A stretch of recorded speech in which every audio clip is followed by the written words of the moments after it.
Hello guys, welcome to current affairs Funda. आज हम बात करेंगे 1 जून 2026 तक के सभी इंपॉर्टेंट करंट अफेयर्स की। आपको बताना चाहूँगा एसएससी, बैंक के, रेलवे सभी एग्जाम्स में चाहे कोई भी हो तो इसमें करंट अफेयर्स तो पूछा ही जाता है।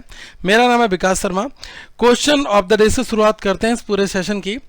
भारत में जो सहकारी बैंक है जिसको कोऑपरेटिव बैंक कहा जाता है, ये किस अधिनियम के तहत जो है रेगुलेट होते हैं? सही ऑप्शन आप लोग कमेंट सेक्शन में दीजिएगा। एक्चुअली आपको बता दूं, जो बैंकिंग के इंटरव्यूज़ हैं उसमें भी ऐसे क्वेश्चन जो हैं वो आपके लिए पूछे जा सकते हैं। तो अभी क्या हुआ है कि आरसीबी ने जो है आईपीएल भी जीता है, तो ऐसे बहुत सारे क्वेश्चन जो है वो हमने आपके लिए इस सेशन में यहाँ पर रखे हुए हैं।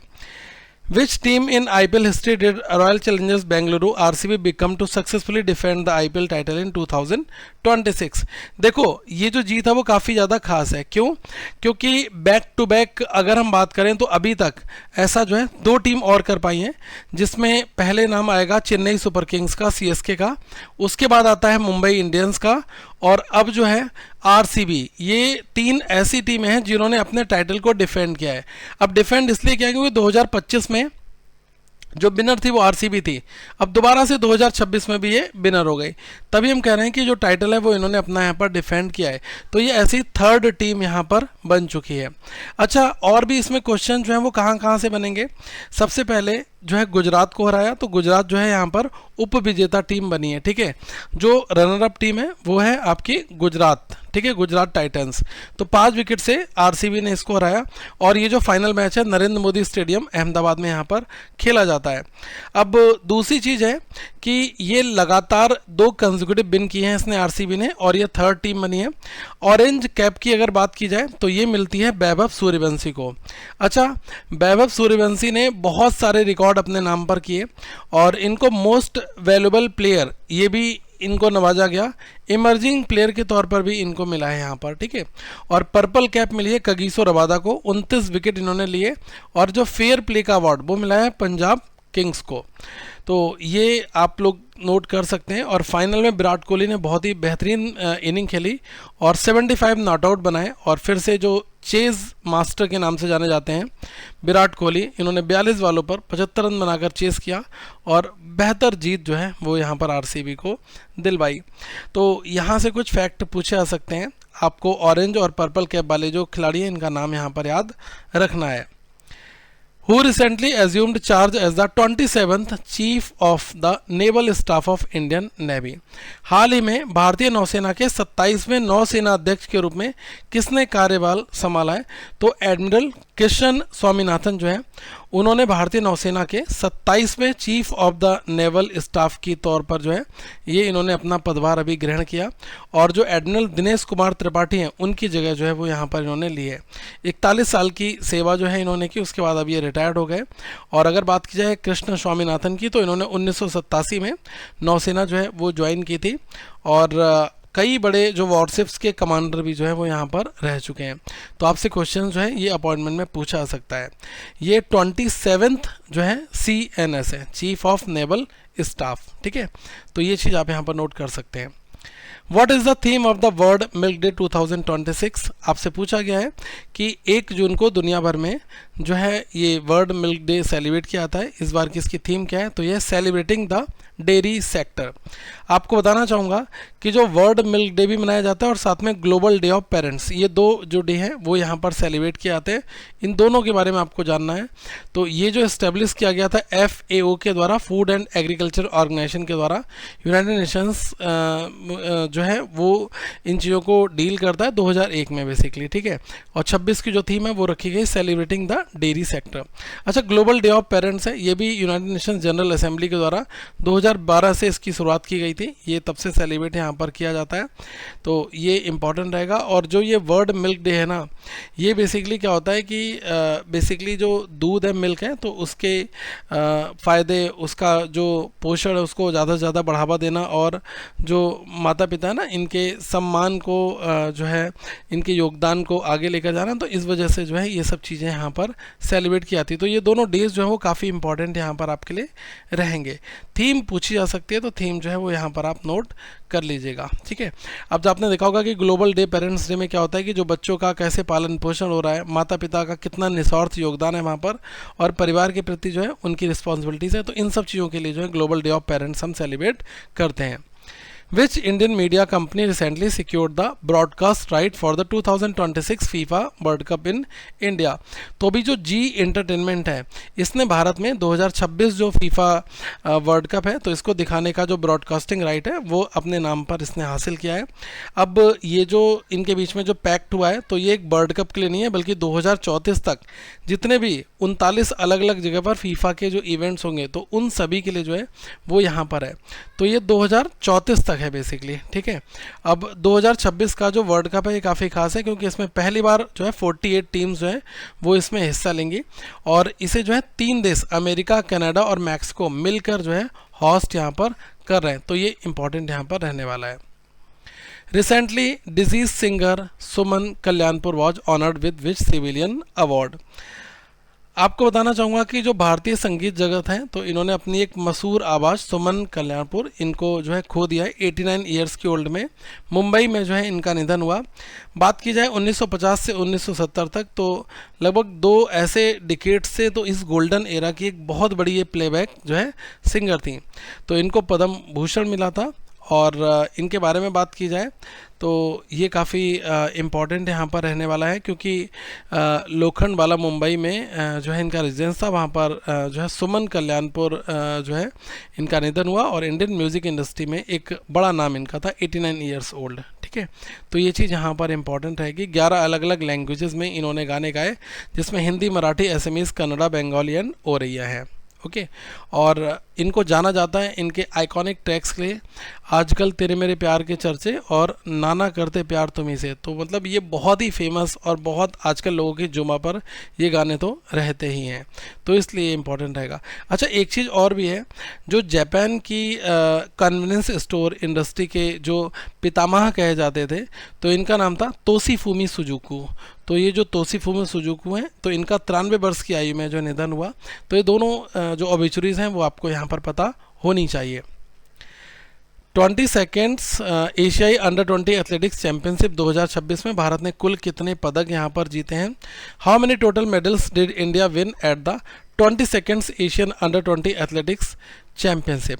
तो इसमें जो है भारत ने एक नया कीर्तिमान हासिल किया और 19 पदक जो है वो अपने नाम की, जिसमें 10 गोल्ड हैं, 5 जो है सिल्वर है और 4 जो है वो यहाँ पर कांस्य पदक हैं, ठीक है।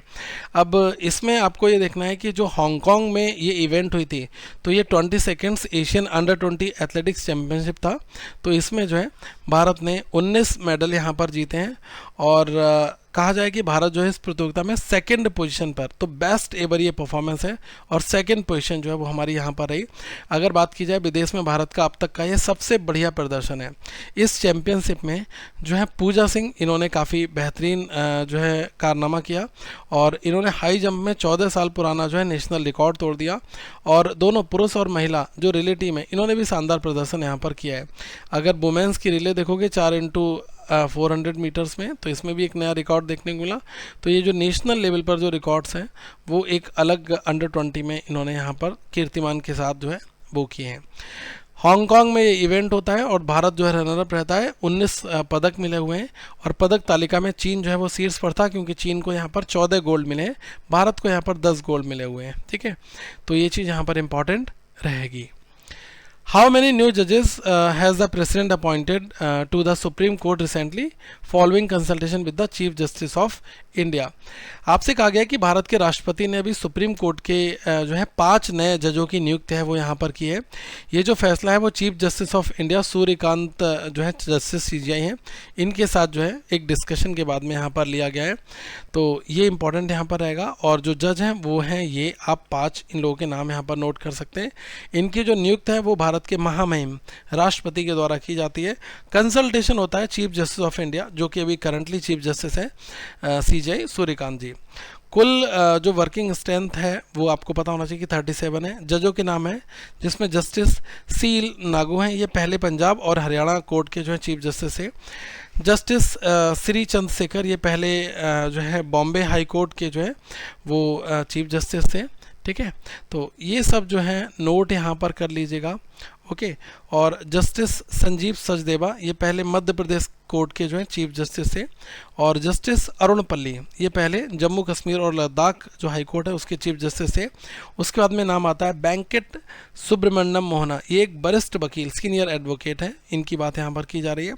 तो आपसे क्वेश्चंस पूछा जा सकता है कि भारत में वर्तमान चीफ जस्टिस कौन है, या फिर सुप्रीम कोर्ट के जजों की नियुक्ति किसके द्वारा की जाती है, राष्ट्रपति CJI की सलाह पर।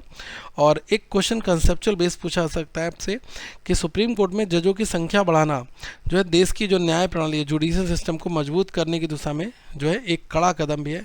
तो ये भी काफ़ी ज़रूरी है जैसा इन्होंने यहाँ पर किया है। तो राष्ट्रपति जो है उन्होंने सुप्रीम कोर्ट में 5 नए जजों की नियुक्ति है, उनकी मंजूरी वो यहाँ पर दी ताकि जो मामले पेंडिंग है उनकी भी सुनवाई जो है समय पर हो सके। ठीक है।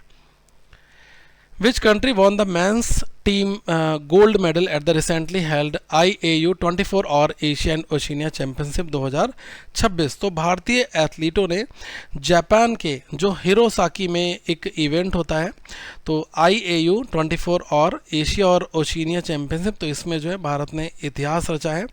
और आपको बताना चाहूँगा कि भारत ने लगातार तीसरी बार 2022, 24 और 26 में यह जो है खिताब अपने नाम पर किया। तो इससे पहले 3 कंसेक्यूटिव एडिशन जो है 2022, 2024 और 2026 अब, तो ये अपने नाम पर काफ़ी रहा है। पुरुष टीम ने बहुत बेहतर परफॉर्मेंस किया, गोल्ड, सिल्वर और ब्रॉन्ज तीनों मेडल जो है भारत के नाम पर है।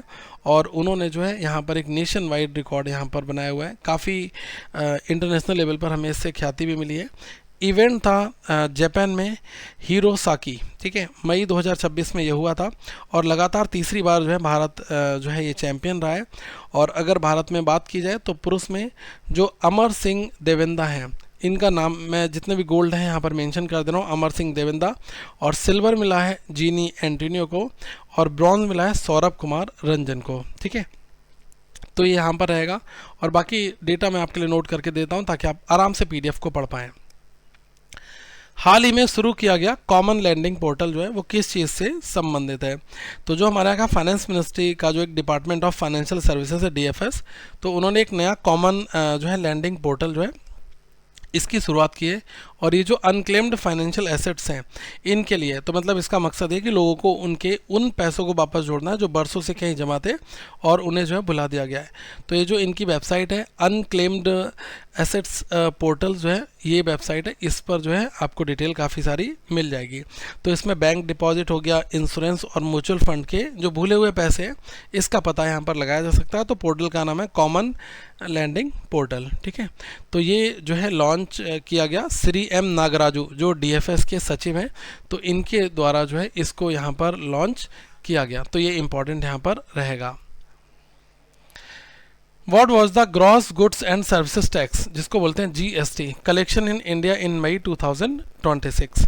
तो आपसे कहा गया कि मई 2026 में भारत का सकल GST जो है वो कितना यहाँ पर आए, तो ये भी आंकड़े रिसेंट में आए। तो मई 2026 के लिए जो भारत का GST कलेक्शन है वो 1.94 लाख करोड़ से ज़्यादा यहाँ पर रहा है। पिछले साल के मुकाबले जो है इसमें 3.2% की जो ईयर ऑन ईयर ग्रोथ है वो यहाँ पर देखने को मिली है, जो दिखाता है कि जो हमारी घरेलू अर्थव्यवस्था है, डोमेस्टिक इकोनॉमी है, ये काफ़ी पावरफुल है। और GST काउंसिल जो है वह संस्था है जो टैक्स की दरों और ज़रूरी बदलाव के बारे में जो है वो यहाँ पर फैसले देती है। तो ये 3.2% की जो साल दर साल ग्रोथ है वो काफ़ी इंपॉर्टेंट यहाँ पर रहेगी। और GST काउंसिल के जो चेयरमैन हैं वो होते हैं केंद्रीय वित्त मंत्री, यूनियन फाइनेंस मिनिस्टर, और जो मेंबर्स होते हैं वो राज्यों के जो वित्त मंत्री हैं वो होते हैं। और इसका मुख्य काम होता है जो GST की दरें हैं और नियम हैं इनको यहाँ पर तय करना। How much capital has the Union Bank of India recently approved to raise to strengthen its capital base? Question यहाँ पर कहा गया है कि अभी रिसेंट में जो यूनियन बैंक ऑफ इंडिया है इन्होंने 8,000 करोड़ रुपए जुटाने का जो है ये फैसला लिया गया है। अब आपको बताना चाहूँगा कि बैंक जो है ये पैसा 2 हिस्सों में बेसिकली जुटाएगा। बैंक क्या करेगा कि 3,000 करोड़ जो है वो शेयर इक्विटी जारी करके और 5,000 करोड़ जो है वो डेप्ट लेकर। तो इस पैसे का जो इस्तेमाल है वो बैंक अपने बिजनेस को बढ़ाने और बैंक के जो नियम हैं इनको मजबूत करने के लिए किया जाएगा। तो कुल फंड जो है वो 8,000 करोड़ का है, बट इसमें दो चीज़ें हैं, एक तो 3,000 का कंपोनेंट है और एक 5,000 का कंपोनेंट है। एक है डेप्ट कंपोनेंट, एक है इक्विटी कंपोनेंट। यहाँ पर What is the name of the most powerful rocket ever launched by the SpaceX recently? तो SpaceX ने टेक्सास में अपना जो स्टारशिप लॉन्च सिस्टम है, तो इसका एक बहुत ही ज़रूरी जो है वो यहाँ पर सफल परीक्षण जो है वो यहाँ पर किया है। तो इस मिशन में क्या होगा कि सुपर हैवी बूस्टर का इस्तेमाल करते हुए जो दुनिया का अब तक का सबसे ताकतवर जो है रॉकेट यहाँ पर माना जाता है, तो ये टेक्सास में जो है स्टारशिप इसके साथ में जो है ये हुआ है। और आपको बताना चाहूँगा कि जो इसका स्टार बेस है, तो इन्होंने अपना शक्तिशाली जो स्टारशिप रॉकेट है इसका अभी यहाँ पर परीक्षण कर लिया है। ये मिशन जो है सुपर हैवी बूस्टर की ताकत और रॉकेट को सटीक लैंडिंग क्षमता को परखने के लिए जो है था। और इस प्रोजेक्ट का जो मुख्य ऑब्जेक्टिव है वो है कि जो स्पेस ट्रांसपोर्टेशन है इसको रीयूजेबल यहाँ पर बनाना। और आपको बताना चाहूँगा कि ताकि चांद और मंगल ग्रह के मिशनों का जो खर्चा है वो यहाँ पर थोड़ा सा जो है इकोनॉमिकली यहाँ पर हो सके और अंतरिक्ष की खोज जो है वो थोड़ी सी किफ़ायती यहाँ पर बन सके। The 2026 World Wrestling Championship postponed due to geopolitical concerns were scheduled to be held in which country? Geopolitical concerns के कारण अभी स्थगित की गई 2026 की विश्व कुश्ती चैंपियनशिप जो है कहाँ आयोजित होने वाली थी। तो जो यूनाइटेड वर्ल्ड रेसलिंग है UWW, इन्होंने आधिकारिक तौर पर ये घोषणा की कि 2026 में जो होने वाली वर्ल्ड रेसलिंग चैंपियनशिप है इसको पोस्टपोन किया जाएगा। अब ये जो है चैंपियनशिप जो है बहरीन में बेसिकली होनी थी। अब आपने देखा है कि जो जियोपॉलिटिकल कंसर्न है इसको ध्यान में रखते हुए अभी इन्होंने लिया ताकि जो देश के खिलाड़ी हैं इनकी सुरक्षा जो है उसको यहाँ पर सुनिश्चित किया जा सके। तो जो संस्था है वो है यूनाइटेड वर्ल्ड रेसलिंग, जो UWW के नाम से हम जानते हैं इसको। और ये जो कुश्ती है उसकी एक ग्लोबल गवर्निंग बॉडी है। 2026 की जो वर्ल्ड रेसलिंग चैंपियनशिप थी ये आयोजित होना था बहरीन में, अब इसको यहाँ पर डिफर मतलब कि इसको स्थगित कर दिया गया है। Who has set a new national record in the 100 meter sprint at the Athletics Federation Cup? तो जो एथलेटिक फेडरेशन कप है इसमें कौन से धावक है इन्होंने पुरुष की 100 मीटर दौड़ में एक नया जो है रिकॉर्ड कीर्तिमान हासिल किया है। तो इनका नाम है धावक गुरविंदर सिंह। तो जो गुरविंदर सिंह है इन्होंने पुरुषों की 100 मीटर की जो दौड़ थी उसमें एक नया नेशनल रिकॉर्ड बनाया। उन्होंने इस रेस को केवल 10.09 सेकेंड्स में यहाँ पर पूरा किया है। तो ये अपने आप में एक बहुत इंपॉर्टेंट है और गोल्ड मेडल इन्होंने यहाँ पर जीता है। तो इनका जो डेटा है वो लगभग 10 सेकंड के आसपास का यहाँ पर है।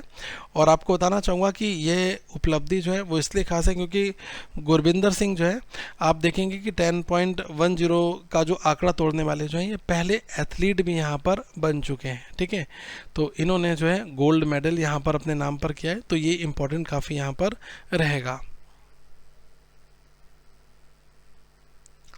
How much funding has the Delhi government recently approved for project dedicated to rejuvenation of the Yamuna river?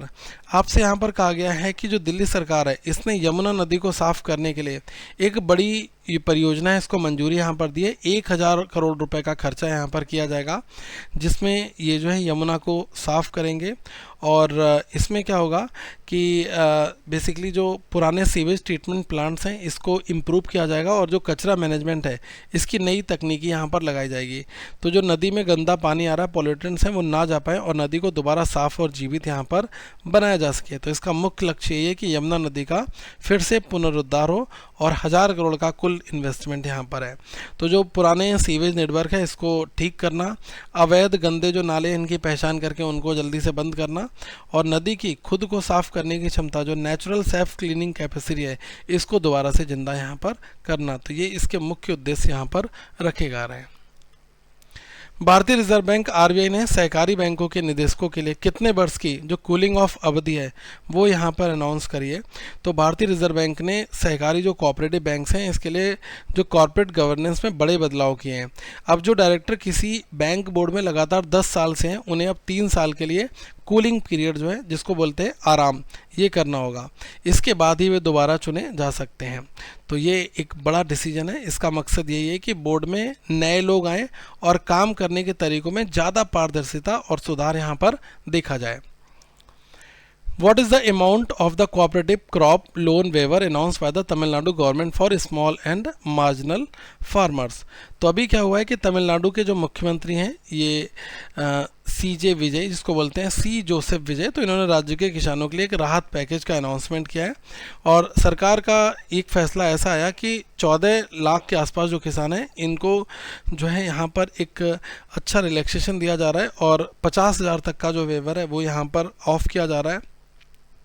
अब इसमें जो सरकार जो है वो लगभग 2044 करोड़ का जो खर्चा है वो यहाँ पर अपने ऊपर बर्डन को देखेगी। तो तमिलनाडु राज्य की सरकार ने ये लिया है, C जोसेफ विजय यहाँ के मुख्यमंत्री हैं और इस योजना का नाम है कोऑपरेटिव क्रॉप लोन माफ़ी। मतलब ये जो वेवर दिया जा रहा है ये कोऑपरेटिव क्रॉप लोन के तहत यहाँ पर किया जा रहा है। तो लगभग इसमें 14 लाख के आसपास किसान हैं और 2044 करोड़ का जो है वो इसके ऊपर खर्चा आएगा। और जो मार्जिनल फार्मर्स हैं 50,000 तक का पूरा लोन इनका माफ़ किया जाएगा और जो स्मॉल फार्मर्स हैं इनके भी 50,000 तक के लोन जो है वो 50% इसका माफ़ करें। और जो बड़े लोन हैं तो मतलब 50,000 से ऊपर के लोन पर कैटेगरी के हिसाब से 40,000 तक की राहत और 1 लाख से अधिक वाले लोन पर जो है इन्होंने डायरेक्टली 5,000 की जो है वो राहत यहाँ पर देने की बात कही है। तो अलग अलग दिशाओं में ये जो मार्जिनल फार्मर्स, स्मॉल फार्मर्स और जो ग्रेडेड रिलीफ है वो यहाँ पर दी जा रही है। तो ये थे आज के क्वेश्चंस और लास्ट सेशन में मैंने ये 5 क्वेश्चन पूछे थे, इसके सही जवाब यहाँ पर है तो आप लोग देख सकते हैं। और 5 क्वेश्चंस ये हैं, आप लोग इसका आंसर कमेंट सेक्शन में दीजिएगा। एंड जो लोग आंसर देते हैं सच में ये काफ़ी अच्छा लगता है और आप लोग वीडियो को लाइक ज़रूर करिएगा क्योंकि हम आपके लिए ये कंटेंट बना रहे हैं। तो यूट्यूब पर वीडियोस लाना हमारा प्राइमरी फोकस भी है और आप लोग इन वीडियोस को शेयर भी करें ताकि और लोगों तक ये वीडियोस पहुँचे। और PDFs वगैरह आप लोग देख सकते हैं करंट अफेयर्स फंडा के मोबाइल एप्लीकेशन में जाकर। ऐप का लिंक मैं नीचे डिस्क्रिप्शन में दे दूँगा ताकि आप डायरेक्टली ऐप को डाउनलोड कर पाएँ और वहाँ से आप एक्सेस कर पाएँ। हमारा टोल फ्री नंबर है 8448169188, तो इससे आपको काफ़ी सारा और भी कंटेंट एक ही प्लेस पर मिल जाएगा। Thank you very much guys, have a good day to all of you once again.